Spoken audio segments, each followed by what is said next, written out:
I can honestly say that one of the video game franchises that's been in my life the longest has to be Metal Gear Solid, and it's kinda crazy to think that it's almost been a decade since we've had a main game in the series, with Metal Gear Solid 5 The Phantom Pain releasing way back in September 2015. Yeah, Kojima's final entry in the iconic much-loved series, before he decided to embark on his own journey with his own company and create parasocial relationships with Hollywood actors and directors. The Phantom Pain is a unique game for me though, because despite me replaying through all the other games in the series more or less once a year if not more, I actually haven't gone back to this one since it first launched. We can't let that happen! I mean, when this thing first dropped, I played through it pretty much incessantly until I reached the end, clocking in at about 60 hours all up, but then after that I just kinda forgot it existed. I even did a video on it for the channel around launch, but along with the chickenpox and that time I caught a cricket ball with my nuts, it's probably best forgotten. That's why you have to handle this mission yourself. However, considering that we're mere months away from the release of MGS Delta, not to mention Kojima dropping Death Stranding 2 on the world, I thought it might be a good time to go back and check the whole thing out. I'm gonna need backup on this one. Right, so MGS 5 starts off with a prologue that goes on for well over an hour, where you wake up in hospital after the conclusion of Ground Zeroes, that very standalone experience that is absolutely essential to play. For those who might not remember, Ground Zeroes was basically a preface to the Phantom Pain, centered around a mission where Snake had to extract Paz Ortega and Chico from a Cuban military base, two characters who played a very big role in Metal Gear Solid Peace Walker. And without going into too much detail, because some of it would outright get the video demonetized, the things that happened to both of them at Cuba before Snake got there was none too pleasant. And to make it even worse, their escape is all in vain, due to Paz having a bomb inside her which blows up during their extraction, seemingly killing her and seriously wounding Snake. What a pisser. And then 9 years after this happens, Big Boss, or Snake, comes out of his coma to find himself in that hospital, seriously injured, having lost most of his left arm and his body embedded with shrapnel, a lot of which is stuck in his head. And it really seems that he can never catch a break, because shortly after that he barely survives an assassination attempt, before the hospital is then under attack by enemy soldiers, with him being aided through all of this by a mysterious figure with a very familiar voice calling himself Ishmael. Got your ass.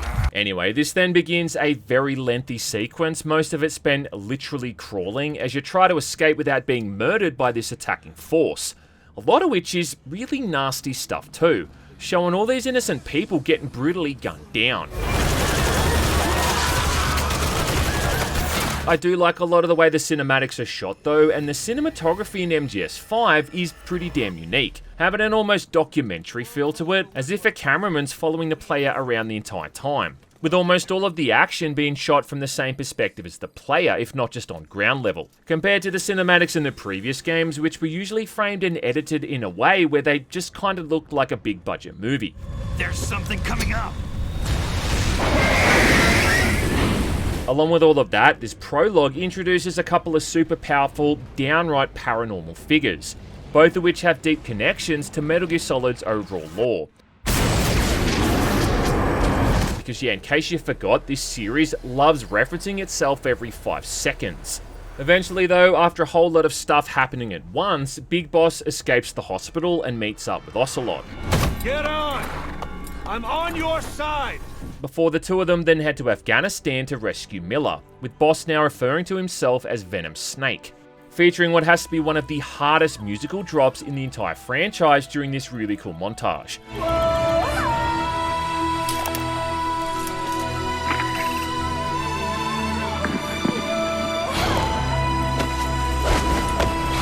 With this next mission really just supposed to serve as a basic tutorial for how everything works, which is also kind of suitable considering the vast majority of missions from here on in involve trying to infiltrate various military outposts to rescue prisoners. And after you complete this one and rescue Miller is where the whole thing properly kicks off. What took you so long? With the immediate plan being to rebuild Mother Base, a location that's really a precursor to Outer Heaven. Our new Mother Base. With Snake, Ocelot, and Miller also trying to uncover the reason behind the original attack, all whilst carrying out various jobs and missions across both Afghanistan and Africa. And it's really just trying to bridge the gap between what happens before the events in the original Metal Gear, even weirdly going so far as to portray characters like Ocelot as if they're almost the good guys. Yeah, it's like throughout almost all of this, he's really the complete opposite of how he behaved in Metal Gear Solid 3. And then it's even more startling compared to how the bloke acted in MGS4. Plus, it also involves rebuilding Mother Base platform by platform, which, much like Peace Walker, involves going around extracting soldiers with the Fulton system and then putting them to work, literally building up an army. Which is really what Metal Gear Solid 5 feels like most of the time. It's really just Peace Walker 2.0.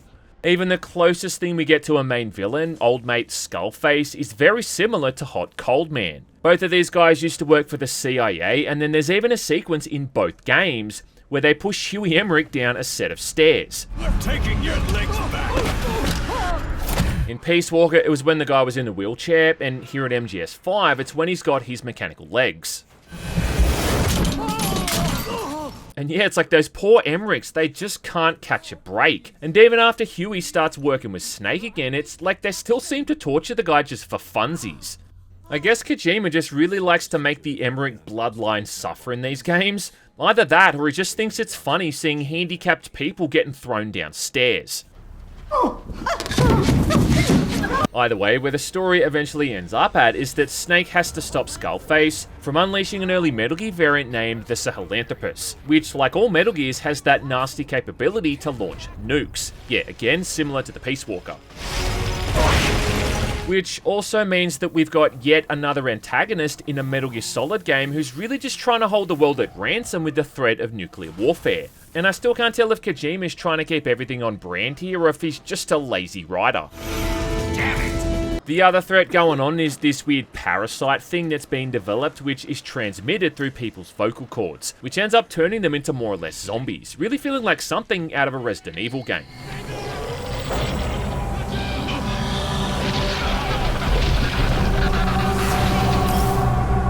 In fact, there's even these really rough series of missions later on here where all of your boys and girls back at Mother Base are infected, and you're in a race against time to try to discover a cure. How can we let this happen? But considering the kind of wacky shit we've had in the series before this, like seeing a ninja breakdance fight a bunch of bipedal walkers or a dude summoning hornets out of thin air, have to say this is one of the more believable plot points. I do feel like there's a tendency with this series, and especially this game in particular, for certain people to really overanalyze the writing and the characters. While I do agree that there are some pretty deep plot points which you can scrutinize over or break down if you really want to, a lot of this stuff is mostly just surface level and outright explained to the player. I think Alec Guinness summed it up best years ago when he was talking about Star Wars. That's all. I mean, people are going to read too much into it. It's a simple stuff for all ages. I mean, you got to keep in mind here, we're talking about Hideo Kojima, the guy who named a character who's a master of disguise, Decoy Octopus. Really? Along with a dude with a serious rage problem being called the Fury. I am the Fury. And yeah, let's not all forget the revolver-wielding Revolver Ocelot. Right. I guess my point is, despite what some people might tell you, you don't need to have a Mensa level IQ to follow what's going on here. But I will say that by this point, you do have to have played the other games in the series, especially Ground Zeroes and MGS3 and arguably Peace Walker. Because otherwise, a lot of this stuff is gonna make about as much sense as a cock-flavoured lollipop. You remember? Visually, I'd say that MGS5 looks okay. I mean, the environments have a nice draw distance, and most of the main characters look pretty damn good, with Snake and Miller being definite highlights. I know. But then it definitely does look like a 2015 game in other regards, especially when it comes to certain areas of the map where things are pretty featureless and just kind of basic. It also does depend on the time of day as well, but overall it's just kind of hard to be impressed by the same looking desert or swamplands over and over. I mean, try to remember as well that 2014 and 2015 was really the height of the whole open world era, where we had titles like Far Cry 4, The Witcher 3, and Fallout 4. So, yet another game set in this humongous open world with forests and trees like it really was the norm by that point. And even with those interior areas, there's really not that much stuff going on there, and most of the buildings are completely devoid of any real detail, outside of just some basic props. That is kinda fine considering most of your time is spent outside. But it's definitely not an amazing looking game at any stretch, and I'd argue in some ways it looks worse off than even MGS4. It just seems to lack that very distinct art style that the previous games had, especially when you look at it side by side with MGS2, 3, and Peace Walker. I find it very nostalgic. And outside of certain sequences, MGS5 just looks the same as any other open world game that we got at the time. At least in terms of the gameplay though, there is a bit of variety there, with both Afghanistan and Africa being quite different in terms of the terrain. Afghanistan on the one hand is a dry, dusty shithole where you're more or less limited to the main roads, with the sides being cordoned off by these mostly unscalable cliffs. Occasionally you'll get into the more opened up desert areas or can take a shortcut through a valley, but it's pretty strict in that regard. Africa on the other hand is a lot more flat, and you can get across most of the map by just driving in a straight line. And speaking of the gameplay, this is where things start to get really deep. You're goddamn right. And I'd say that the Phantom Pain has to have the best sandbox, I think, in all of gaming. I mean, I generally can't think of any other game that gives you so many different options in regards to how you get everything done.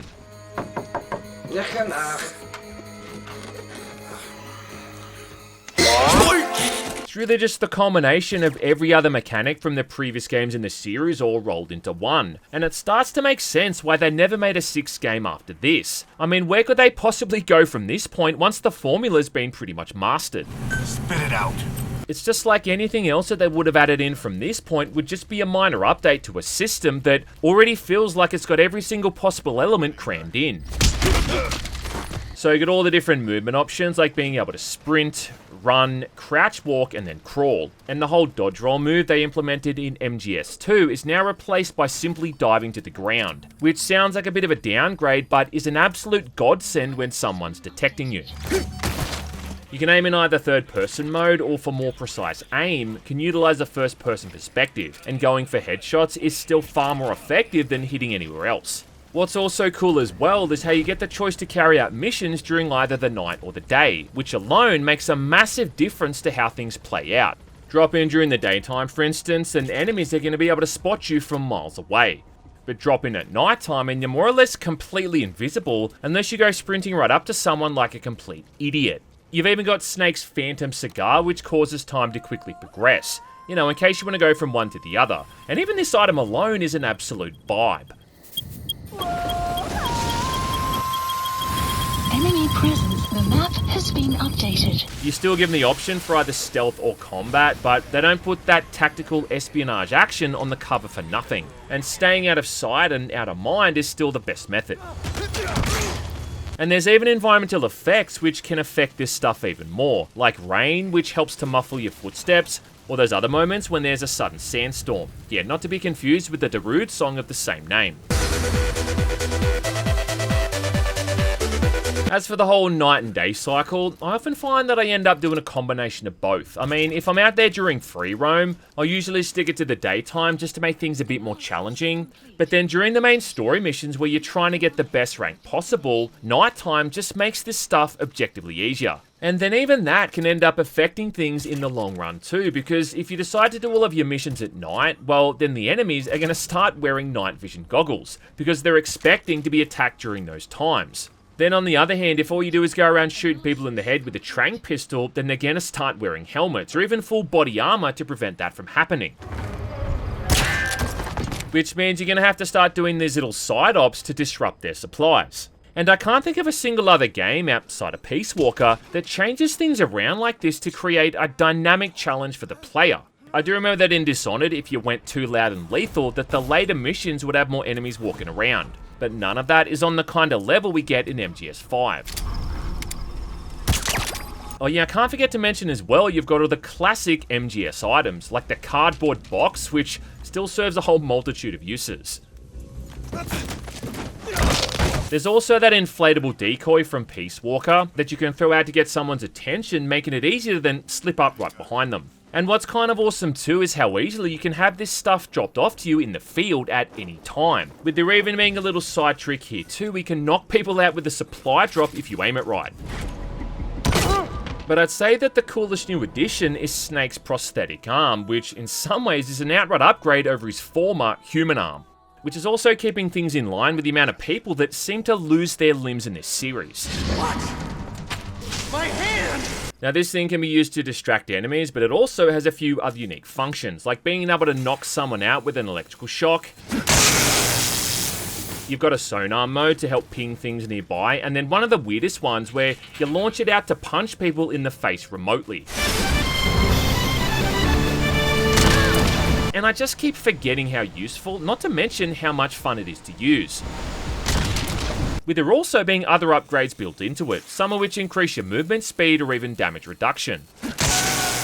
Guard post captured. Now look, it would be kind of hard, not to mention boring, going through every single weapon here, and it is definitely overwhelming just how much of this stuff there actually is, most of which has to be developed to begin with, which puts you onto this never-ending journey where you're going around enemy camps, stealing everything that's not bolted down, from small cases of materials right through to entire freight containers.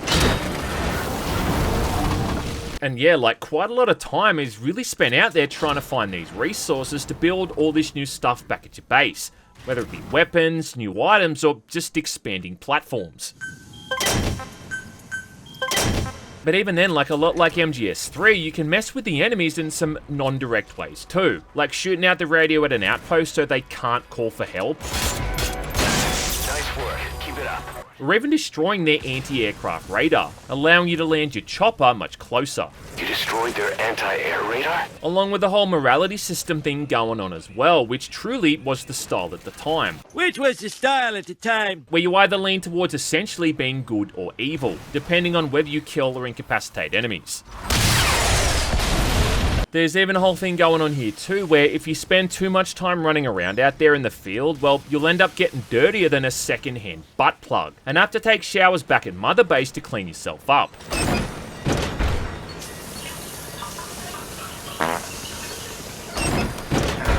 But I'd say that by far the biggest inclusion that changes things up is being able to bring a buddy into the field to help you out, with there being 4 in total. Now the first one you get is D-Horse, which serves little more use than just being a quick way to get around the map. Super helpful during the Afghanistan missions given the abundance of rocks and trees. But then less useful in Africa due to that place being far more flat and open. Also due to the fact that by that point you've probably got a whole fleet of vehicles you can drop in with as well. Soon after that you'll meet up with DD, not to be confused with Dexter's sister from Dexter's Laboratory. Now this is an incredibly adorable little puppy that you rescue early on that eventually grows into a much bigger dog. And then from that point, he's basically attached to Snake at the hip. And not only does he win points for simply being a dog to begin with, but he also has one of the most useful benefits in the game, where he can tag every single enemy in your nearby vicinity, even able to tag prisoners, animals, and vehicles. And then the more time you spend with him on the missions, the better he gets, even unlocking the ability to run up to enemies and knock them out. Whereas all D-Horse gets is the ability to take a shit, which as the parent of a 3-year-old I can tell you ain't that impressive. Get down. The enemy sniper. After Huey joins up, you get access to D-Walker, which is kind of like a Swiss Army mech that comes with a whole bunch of features. Sadly though, making this thing about as subtle as a wet fart in a library, but again, just highlighting the various approaches the player has. But the most interesting one by far is Quiet. Easily the most memorable character in the game, and also one of the most infamous ones pre-launch, with a lot of people taking issue with how sexualized she appeared to be, and Kojima himself even getting a bit of flack over it. Did you like it? Which is absolutely fucking hilarious by today's standards, considering the way the discourse is these days, where people would be lauding Kojima for including a female character who looks like this. And I guess we can also close the book on whether or not Hideo is a butt or a boob guy, because the amount of close-ups we get of those cans of hers absolutely has to serve as evidence for the latter. That should have been the end of it.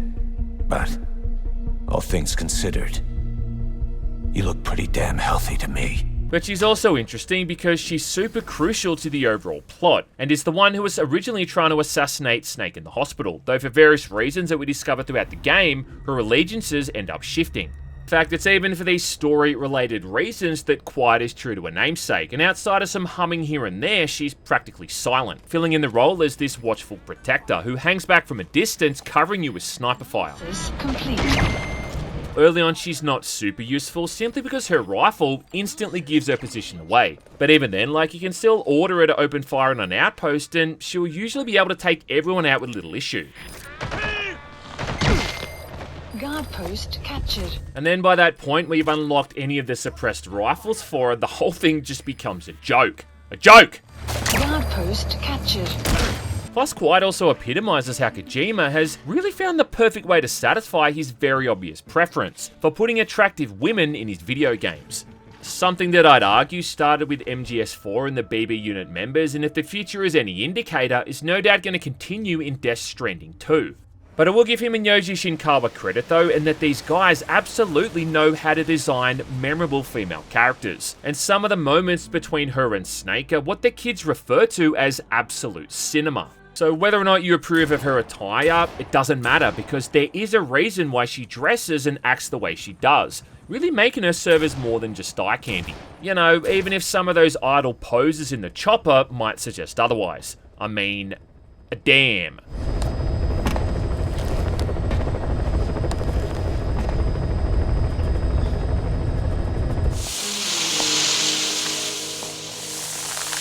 At the end of the day, I always find myself either picking her or DD, simply because that benefit of someone being able to tag all the nearby enemies or take them all out is too hard to pass up.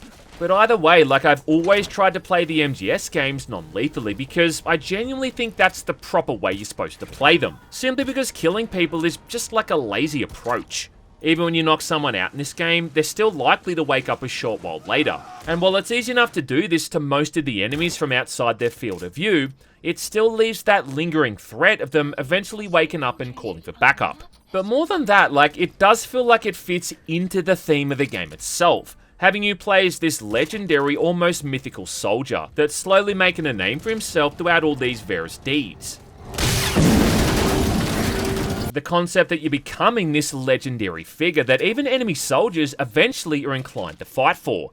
I mean, that makes more sense when you start leaving people alive instead of senselessly killing them. I mean, it's kind of hard for a legend to grow if you just go around murdering everyone that you come into contact with. Non-lethal is also the more challenging option, simply because there's far less non-lethal options. I mean, you got lethal guns here coming out of your ass, from assault rifles, grenade launchers through to shotguns and revolvers, but only a few select of these are actually non-lethal. I usually find that a good loadout for me is the tranquilizer pistol combined with a rifle for long range, and then something like an assault rifle for shooting out lights. Along with whatever other silly gadgets I feel like mucking about with at the time. The other, more difficult option is sneaking up behind people and taking them out with CQC, which is often easier said than done, but hands down earns you the most hardcore gamer points. And I have noticed that the stealth in this one does seem to be less about the camo you're wearing and more just about what stance you're in. I mean, compared to MGS3 and even MGS4, where you really had to change your camo depending on your surroundings, in MGS5 it just doesn't seem to matter as much, and simply going prone and crawling around more or less makes you invisible. I mean, it's definitely not foolproof, and if you sprint around even at night time, then you may as well have a giant arrow above your head. But it is kind of laughable how much enemies fail to see you as soon as you drop down low and go go go. Once you develop the sneaking suit, this becomes even easier because this thing muffles the sound of your footsteps, meaning you can just run right up behind people and grab them with ease. And in fact, that suppressor durability is really the only thing stopping this game from being a cakewalk, because like in MGS3, you can only fire suppressed weapons a bunch of times before the silencer breaks, even though eventually, much later on, you can just develop infinite suppressors anyway. But early on, this is a much needed limitation to prevent you from just wiping out enemy camps with ease. More so too because of how smooth the aiming and firing is when playing on a mouse and keyboard, where anyone with half decent aim is just going to find this to be a piece of piss. Oh yeah, and this was the first Metal Gear Solid game to get a PC release alongside the consoles, and it really makes you see how easy these games can be if you've got the much faster and more precise advantage of mouse aiming versus a controller. even though playing a Metal Gear Solid game with a mouse and a keyboard can feel a bit sacrilegious. The other thing that seemed to divide people a lot was the whole reflex mechanic. And this is a feature where if you're detected by an enemy, the game goes all max pain for a few seconds, and if you can incapacitate whoever saw you, it avoids an alert state. Now on the one hand, I get it, it is a bit of a cop-out and a laughable feature given the previous games, where being detected would be an outright game over sometimes. But then I do think it's a bit of a necessary evil here in MGS5, simply because it's not always possible to know where enemies are looking or just how visible you actually are. Because for some reason you don't actually get a camo index on screen this time, probably as a means to keep the HUD less cluttered I guess, and increase the player's immersion or some shit like that. And while that is fine, it does make it tough to gauge whether or not you're sticking out to the enemy like a pea stain on a pair of shorts. So the simple crutch of this feature, which by the way is totally optional and can be turned off, just kind of feels like a balanced way to let the player get away with the odd screw up. Later on when you've got D-Dog or even Quiet, this kind of thing happens far less, but in those earlier missions it can prevent lots of frustrating restarts.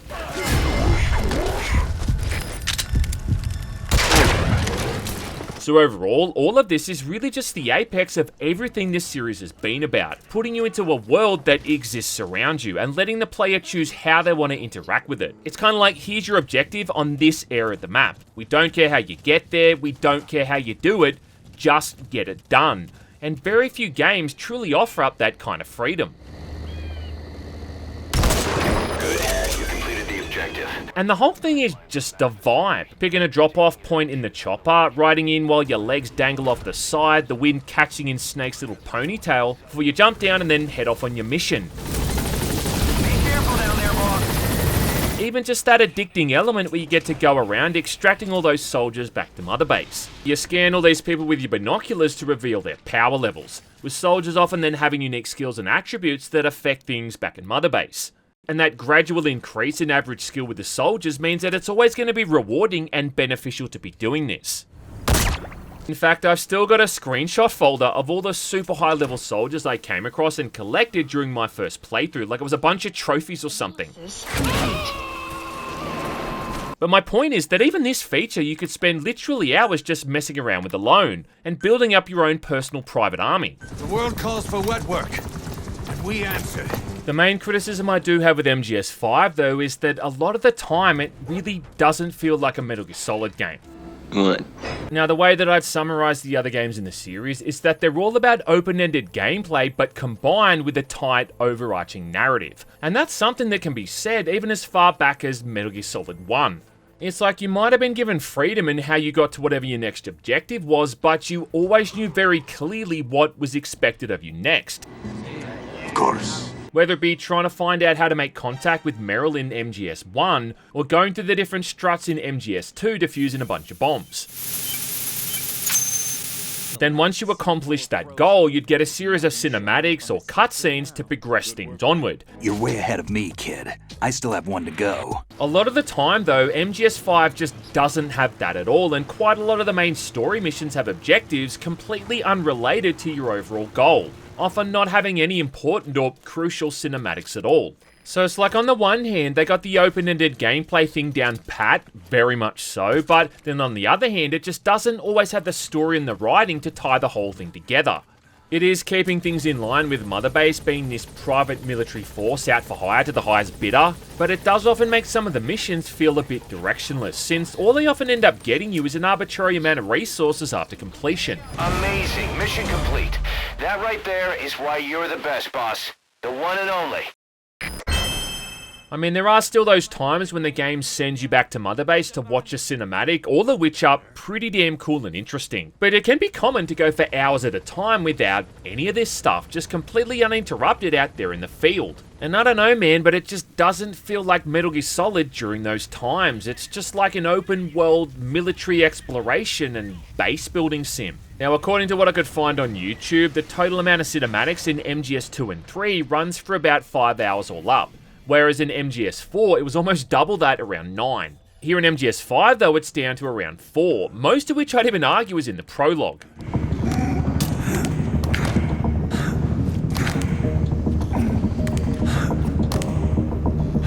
You might get a debriefing screen at the end of certain missions, but that's about it. And while this is fine in some regards in that it's less disruptive, it is also the complete opposite of what the series has always been about.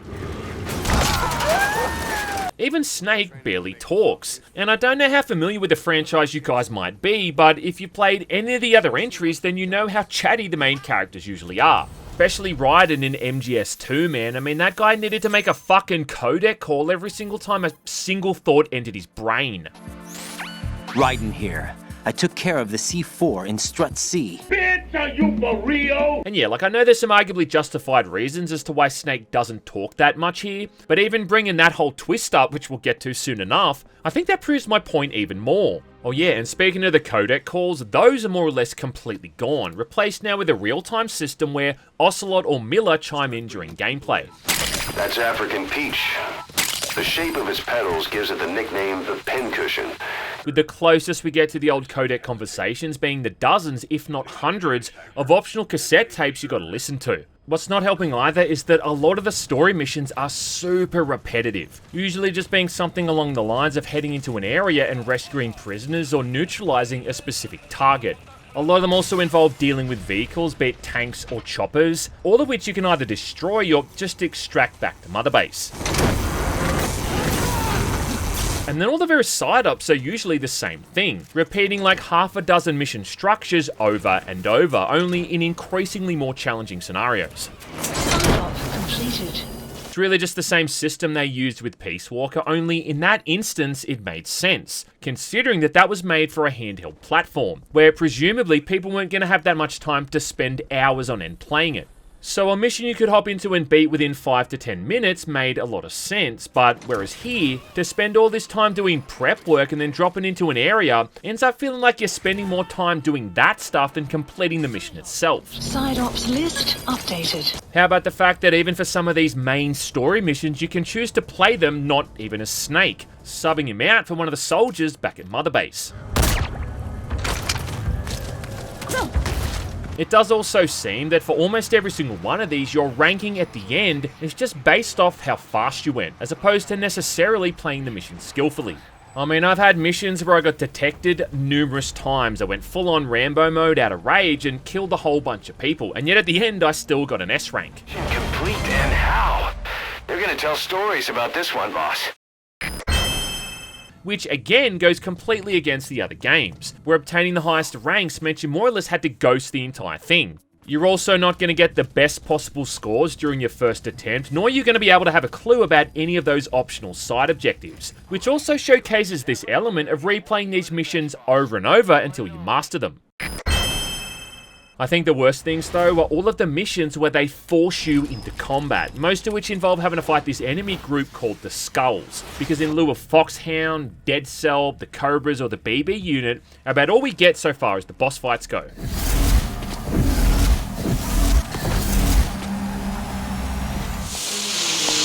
Now, the Skulls are these parasite-infected troops, a lot of whom look like the Borg from Star Trek, who also have superhuman abilities, along with being able to shrug off most of your attacks like it's nothing.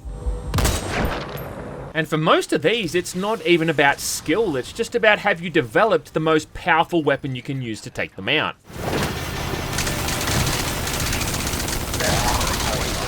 The other encounters are against the mysterious man on fire and the child from the prologue, and these at least require very specific strategies to beat. But the only problem with these is that it's really easy to get trapped if you don't know these fights are coming, especially if your whole loadout is geared towards being non-lethal. It's kind of like in Deus Ex Human Revolution, where you spend hours collecting all these stun gun rounds or sleep darts, only to then be suddenly forced into an encounter against a giant lumbering cyborg with a machine gun for an arm. And yes, I know that every other Metal Gear Solid game had forced combat sections, but in those games you could carry around every single weapon at once. So if you suddenly found yourself having to fight a bunch of guys or take on a tank or a chopper, you always had the right tool on hand. In MGS5 though, if you don't have the right gear in your loadout, your only choice is to either get them dropped into the field, which takes a long amount of time, or to simply quit out and try again with the right weapons. Assuming, of course, you've actually developed those weapons to begin with, because some of them can take upwards of an hour to even create, so yeah. I will say that in fairness though, not all of these main missions are bad, and some of them are genuinely amazing. In fact, I do think this has some of the best emotional highs and lows in the entire series. You're all diamonds. One of my favourite ones by far is the one where you got to sneak into a mine to liquidate a bunch of prisoners, only to find out that these so-called prisoners are all children. Yeah, yikes. Bingo. You know what to do. Snake then ends up letting the kids free, and you've then got to guide them on foot to the nearby extraction point, even having to carry an injured one over your shoulder. And the whole thing is really tense and fraught, with a patrolling chopper circling the area, making it even more challenging, reminding me a hell of a lot of the same sequence from the end of MGS3, when Snake and Eva are trying to avoid the Ocelot unit. There's another mission that's also just raw Kino, where you take out the so-called commander for a group of child soldiers, a kid named Eli, which ends up in one of the most adorable boss fights ever, where Snake throws this little punk around like he's nothing. Not to mention that Eli is another one of those characters who's going to go on to play a humongous role in the events to come. And it's the stuff like this where it feels like you're playing a Metal Gear Solid game. You know, where there's purpose and weight to your actions. Their lives for a fistful of diamonds, huh? That's good stuff. Instead of just going around collecting the 50th freight container filled with flammable material. Or interacting with those incredibly out of place online components that feel like something out of a goddamn mobile game. Oh yeah, components you cannot opt out of. So yeah, thanks for that one, Konami, you bunch of fucks. It's also awesome as well because a lot of this stuff ties into the whole villain arc for the character as well. Some of which is subtle, some of which is not. Like the whole demon point system with Snake's head shrapnel jutting out like a horn the nastier you play, being about as subtle as a brick to the face. Whereas the thing of Snake rescuing those child soldiers is a bit less obvious, seeming like a good deed at first until you realise he's only rescuing them from fighting in one army so they can fight in his. We'll bring him back to Mother Base. That whole ultimate goal of them stopping Skullface and the Sahelanthropus, they all say is due to them wanting to prevent global panic, because the belief is that if the world knows this kind of power exists, it'd drive every nation to equip nuclear weapons to prevent them from being attacked. That thing's mere existence would be enough to enslave humanity to the fear of nuclear Armageddon. So Snake has to destroy this thing and the virus to stop that from happening. Only for him to then just repurpose it for their own uses anyway. Alright? Doesn't feel like this is over. This does also kick us off into the final thing that I want to talk about, which is when you get into Chapter 2. Because after 20 or so hours and 30-something missions, everything you've just done is really only 50% of the overall experience, with there now being another 20 or so missions still to go. And while there is some good stuff in here with Chapter 2, with some massive revelations and character moments, the majority of these missions, which you have to beat, by the way, is painfully average. I mean, most of them are just missions you've already beaten, only replayed with a new condition, like in an extreme difficulty mode or with forced stealth, where getting seen is an instant failure. And it is good in the sense that if you're already familiar with these, you can usually get through them without too much of an issue, but it's really the most blatant filler just to pad out the rest of the game's length, all to hide away that one true ending. Kind of similar to the same crap they pulled with Peace Walker, and it also reminds me of the Nightfall protocol in Arkham Knight, with this big final twist being the fact that for all of this you're not even playing as the real big boss, because it turns out that Venom Snake is instead that medic that was caught in the explosion on the chopper. No time for anesthetic, we have to open her now. Who's then had surgery to change his appearance. Something which I don't have that much of an issue with, to be honest. Firstly, because the idea of someone changing how they look is about the least outlandish thing that this series has ever come up with. But then also considering that in most of the MGS games, you've played as a different person anyway. In MGS1, it was obviously Snake. In MGS2, it was Snake and Raiden. MGS3 was Big Boss, and then MGS4 was back to old Snake. So, yeah, it's not a huge deal breaker. And in fact, replaying through it now for a second time and knowing that it's coming, it is kind of fun seeing all the little clues they drop along the way. Like when Venom meets Huey and Huey doesn't even recognize him. Snake? And then even moments before that when he comes across the boss's AI, which outright realizes it's not Jack. It's not you, is it? During that cinematic when Quiet's getting tortured, Ocelot says that she's fallen in love with the legend, as opposed to saying she's in love with Big Boss specifically. She's in love with the legend. Referring to the ideology that Big Boss was entrusting with Venom and having him propagate, which is also something that a lot of people have misconstrued as to Ocelot saying he was in love with the guy too. I mean, he's not literally saying he's in love with Big Boss, he's saying he's in love with the ideals that he stood for. What makes you so sure? The other thing is that the biggest gut punches come in Chapter 2 as well, like that one mission during a second outbreak of the parasite on Mother Base. We can't afford to lose anyone else. Only this time, you've got to get in there yourself and mercy kill all of the infected soldiers. Yeah, literally gunning down your own men to save them from themselves, and there's one scene in particular here that is absolutely heartbreaking stuff. In fact, I think on some level, these last few missions is really what turned me off replaying this game for so long. Because although technically you're doing the right thing, it's still hard to not feel like an absolute piece of shit while you're doing it. At least all of this, along with that final cinematic with Venom, does do a good job at setting things up for what occurs later on during the storyline in Metal Gear 1 and 2. So on that level, it's really hard to fault what they've done here. The only thing I'm not vibing with, and that does piss me off, is that very obvious revelation that Eli is actually a young Liquid Snake. Those idiots! Because not only does it feel kind of pointless to include him, but the character is just an absolute little turd. We got rules around here. Never draw a weapon on a fellow soldier. A few moments later.